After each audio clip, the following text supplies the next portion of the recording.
मेरे प्यारे बच्चों, हिंदी वागधारा चैनल में एक नए टॉपिक के साथ आज आपका पुनः स्वागत है। जैसा कि पिछले हिंदी व्याकरण अभ्यास 18 में हम लोगों ने प्रश्नों पर चर्चा की थी, उसी क्रम में आगे बढ़ते हुए आज हम हिंदी व्याकरण अभ्यास श्रृंखला 19वें क्रमांक का चर्चा करेंगे। तो आइए पहले प्रश्न की शुरुआत हम लोग करते हैं। पहला प्रश्न है हमारा नंबर 1, प्रकंपित लुंठित या कंपन जात वर्ण है।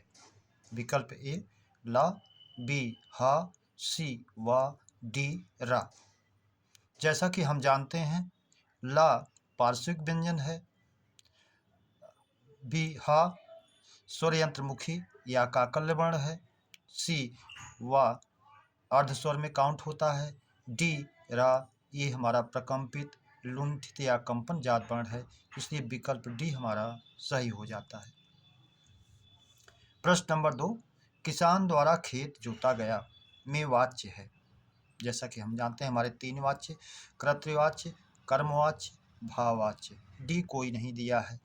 तो जब कर्म की प्रधानता होती है तो कर्मवाच्य होता है, इसलिए इसमें किसान द्वारा खेत जोता गया।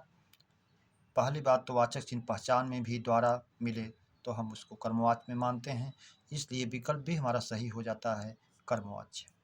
प्रश्न नंबर 3, पहला विश्व हिंदी सम्मेलन हुआ किस स्थान पर। पहला विश्व हिंदी सम्मेलन किस देश में हुआ। तो हम जानते हैं पहला हमारा भारत में, दूसरा मॉरिशस में, फिर भारत में, फिर मॉरिशस में। इस तरह से हमारा पहला विश्व हिंदी सम्मेलन जो हुआ भारत में नागपुर में हुआ था, इसलिए विकल्प ये सही हो जाता है। प्रश्न नंबर 4, अखाड़ा और अछूट का तत्सम है। ए अखाड़ अखोट, बी अखंड अछवाट, सी युद्धक अछाट ये निरर्थक हैं, इसके लिए सार्थक नहीं है। डी हमारा अखाड़ा का अछवाट और अखरोट का अछूट हो जाता है, इसलिए विकल्प डी हमारा सही हो जाता है। प्रश्न नंबर 5, किस छंद के प्रथम और तृतीय चरण में 12-12 मात्राएं, द्वितीय और चतुर्थ चरण में 7-7 मात्राएं होती हैं। विकल्प ए दोहा, जिसको हम जानते हैं प्रथम और तृतीय में 13-13, द्वितीय और चतुर्थ में 11-11 मात्राएं, बी सोलठा, जिसके प्रथम तृतीय में 11-11, द्वितीय चतुर्थ में 13-13 मात्राएं होती हैं। बरबय, प्रथम तृतीय में 12-12, द्वितीय और चतुर्थ में 7-7 मात्राएं होती हैं, इस तरह हमारा विकल्प सी सही हो जाता है।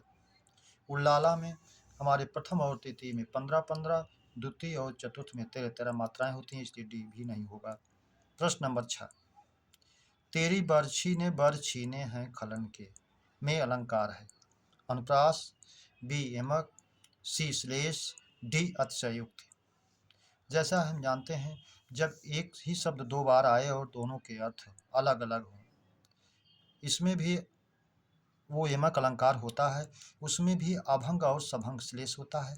सभंग जो है वो शब्दों को तोड़ा नहीं जाता है दूसरे, और इसमें अभंग वाले सभंग में तोड़ दिया जाता है, अभंग में टूटता नहीं है। यहाँ बरछी भाले से तात्पर्य है और दूसरा खलन के बर श्रेष्ठ योद्धाओं को छीने हैं, इसलिए इसमें यमक अलंकार हो जाता है, बी।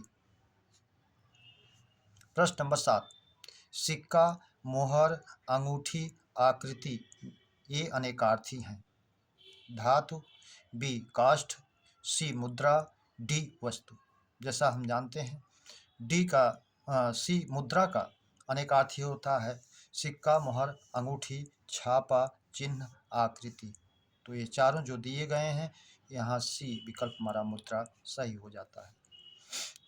अगला प्रश्न नंबर 8, टहलना स्वास्थ्य के लिए लाभदायक है में संज्ञा है।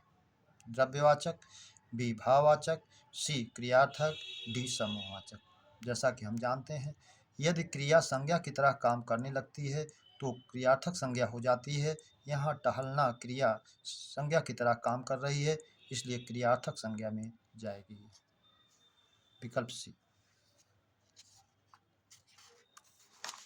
प्रश्न नंबर 9, देवनागरी लिपि के विकास का सही क्रम है? ए ब्राह्मी लिपि, कुटिल लिपि, गुप्त लिपि, नागरी लिपि। ये नहीं है।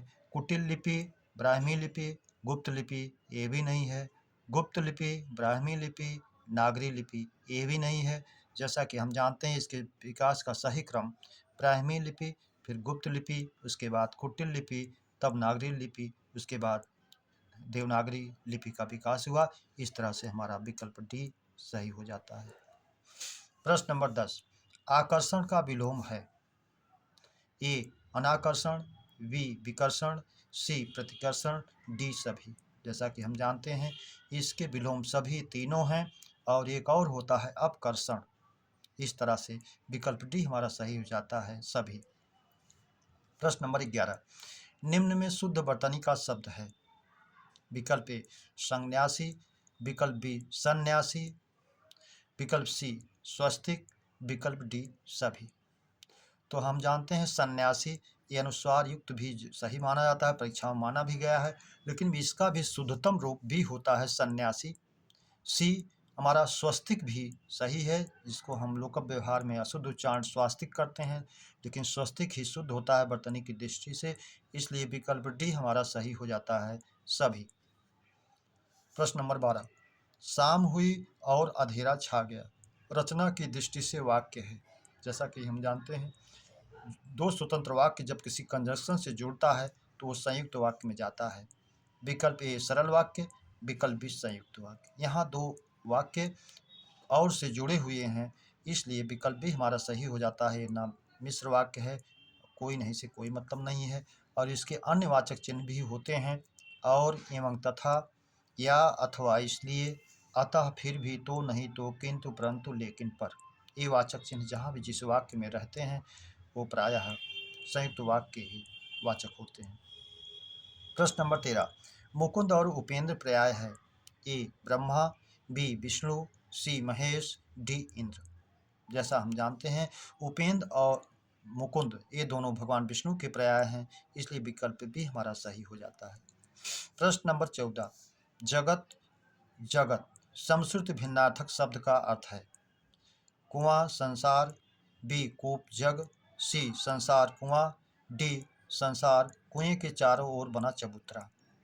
तो हम जानते हैं जो हल चिन्ह युक्त जगत होता है उसका अर्थ होता है, उसका पर्याय होता है संसार, और जो जगत हल चिन्ह विहीन होता है कुएं के चारों ओर बना हुआ चबूतरा, इसलिए विकल्प डी हमारा सही हो जाता है। प्रश्न नंबर 15, निम्न पंक्तियों में रस है? देख यशोदा सुत के मुँह में सकल विश्व की माया, क्षण भर को वह हुई अचेतन, हिल न सकी कोमल काया। विकल्प ए वीर रस, बी करुण रस, सी हास्य रस, डी अद्भुत रस। इसमें अद्भुत आश्चर्य का दृश्य दर्शाया गया है, इसलिए विकल्प डी हमारा अद्भुत रस, जिसका अस्थायी भाव आश्चर्य होता है, सही हो जाता है, विस्मय। इस तरह मेरे प्यारे बच्चों 15 प्रश्न वाली अभ्यास श्रृंखला पर हम लोगों ने चर्चा किया। यदि यह श्रृंखला आपको बेहतर सिद्ध करने वाली परीक्षाओं में लग रही हो तो इसे सब्सक्राइब, लाइक और शेयर अवश्य करें। धन्यवाद।